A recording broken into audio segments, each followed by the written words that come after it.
This is a story of Macbeth by William Shakespeare. We begin the take with the three weird sisters ending a meeting of some sort and talk about Macbeth. After that short scene, MacDonald, the Thane of Cawdor, is revealed as a traitor. The title of Thane of Cawdor is eventually given to Macbeth. After his inauguration, Macbeth and Banquo meet up with the three weird sisters. Before the two parties meet, the first witch reveals that she has casted strong winds because the sailor's wife refused to share chestnuts with her. The three sisters set a dark and evil mood for the play. When the two parties meet, the sisters greet Macbeth first as the Thane of Glamis, his original title. Second, the Thane of Cawdor, his unofficial title. And last, King. Macbeth is surprised by the information that is given to him and is thrilled but confused. The witches then divert their attention to Banquo. They say that he will be great, but not as great as Macbeth. This prophecy reveals that although Banquo will not become king, he will be father of future kings. When the prophecies are revealed, Macbeth wants to get more information out of the sisters, but they disappear. At the same time, Ross and Angus arrive to the scene and reveal that Duncan has officially announced that Macbeth is the Thane of Cawdor. When Macbeth gains the title of Thane of Cawdor, the prophecies from the sisters seem to be accurate in Macbeth's eyes. But now he begins to think that being king is his destiny. In order to fulfill his destiny, Macbeth begins to think about how he will get the title. Because Duncan reveals that his son Malcolm will get the title, Macbeth realizes that murder is the only way to become king. The first scene paints the picture of Macbeth as a heroic and loyal character. But when the prophecy is revealed, his character changes to an ambitious and power-hungry person. The second half of the scene begins with Lady Macbeth reading a letter Macbeth sent to her informing about his inauguration and his meeting with the three sisters. The letter is read before Macbeth even arrives to the castle. The letter Macbeth writes to his wife shows that the relationship between husband and wife is a very loving and trusting one. Lady Macbeth then rambles on a speech about relieving her of any feminine qualities so that she may successfully execute her plan to kill Duncan. Duncan arrives with his guards. Duncan compliments Lady Macbeth for her hospitality and her hostess qualities, and he is completely unaware that he has walked into a death trap. As a feast is taking place, Macbeth is nervous about the murder, and he has second thoughts about the plan, because he now realizes the consequences if he is caught. When Macbeth tells his wife that he is afraid of the outcome if he does go on with the plan, she then calls him a coward, and then talks him into proceeding with the plan. Duncan's guards are given wine by Lady Macbeth with the intention to get them drunk, so that the murder plan can be carried out successfully. The guards will then be framed of the murder because Duncan's split blood was smeared all over them. Lady Macbeth's role in the play shows the value of having a strong leader to carry out plans. Although she is a woman, she is able to plan a murder and is able to talk to her husband into murdering even though he is hesitant to do so.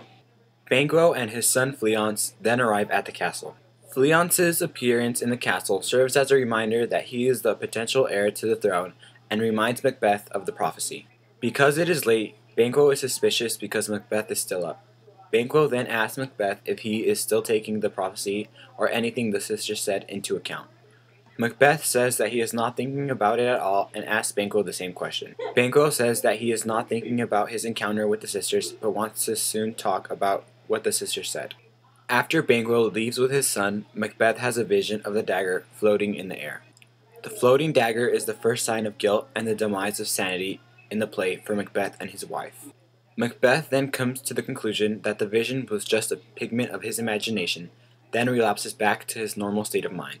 Once Duncan is asleep in his chamber, Macbeth enters the chamber and takes up the daggers that his wife has already placed inside. Macbeth then takes the daggers and stabs Duncan. He then brings the daggers back to his wife and shows her that the deed is done. She is furious that he brought evidence outside the scene and demands him to take the daggers back into the chamber. Macbeth isn't able to because he is haunted by the event that just took place. Lady Macbeth then takes the daggers to take back to the chamber herself. Blood is then smeared on the sleeping guards as well as her hands. The blood on Macbeth's and Lady Macbeth's hands represent the responsibility the two had in the crime and foreshadows the consequences that will soon occur later in the play. The two then wash their hands in water thinking that it will cleanse the blood as well as sin. Although Lady Macbeth's character's appearance at the beginning of the play portrayed her as a ruthless being, She is then portrayed as a human being with weaknesses when she says that she cannot bear killing Duncan herself because she envisions killing her father if she did. The porter is introduced. The porter is the person who answers the door and let Macduff and Lennox in. Macduff and Lennox enter the castle and wonder why no one was answering the door. Macbeth tells Macduff that Duncan was sleeping in his chamber and offers to escort him to the chamber. When Macduff enters the chamber, he reacts in horror when he sees Duncan's dead body. Macbeth then enters the chamber with Lennox to witness the scene. Shortly after, Duncan's two sons, Malcolm and Donalbain, arrive and see their father's dead body, and they are told that the guards were the ones who committed the murder. Macbeth then says that because the guards murdered the king, he killed the guards to retaliate for the crime. Macduff does not believe Macbeth's story and becomes suspicious. Malcolm leaves for England and Donalbain leaves to Ireland because they believe that their safety is now in jeopardy. Ross and an elderly man are outside the castle and talk about the paranormal activities occurring over the past few days, like daytime being dark and Duncan's well-behaved horses eating each other. The paranormal activities reflect the unnatural crime committed by Macbeth and his wife. The tension of the play is relieved by the porter who cracks jokes with Macduff. The porter also jokes that he is the gatekeeper of hell. His remark is ironic because he is the gatekeeper to the gate barricading the outside world from the criminal events that took place in the castle. Macduff is suspicious of Macbeth and does not appear when Macbeth is elected King of Scotland. He then becomes Macbeth's enemy and a threat to the secret behind the murder. In addition, Macbeth keeps thinking about the witch's prophecy. If the first one came true, Macbeth would be king, but would then have to prevent the second prophecy, of Banquo's son becoming king.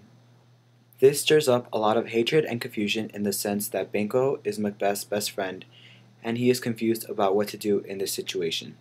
The power-hungry Macbeth then hires two servants who are enemies of Banquo and plot to kill him.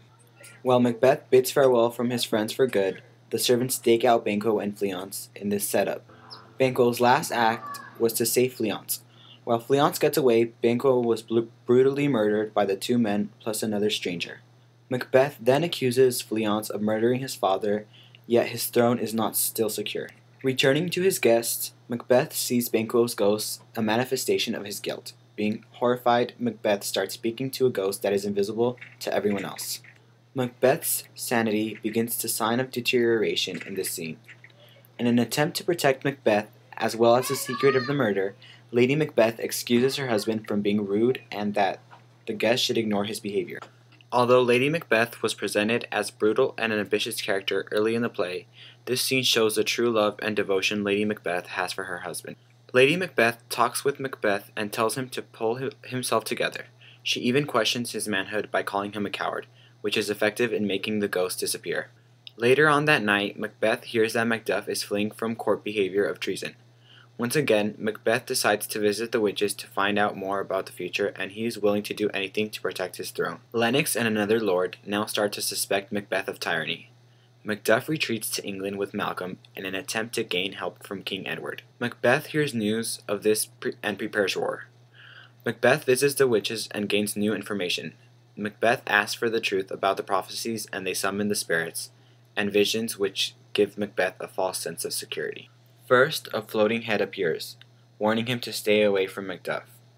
Then, a bloody child appears, saying no man of a woman born can harm him.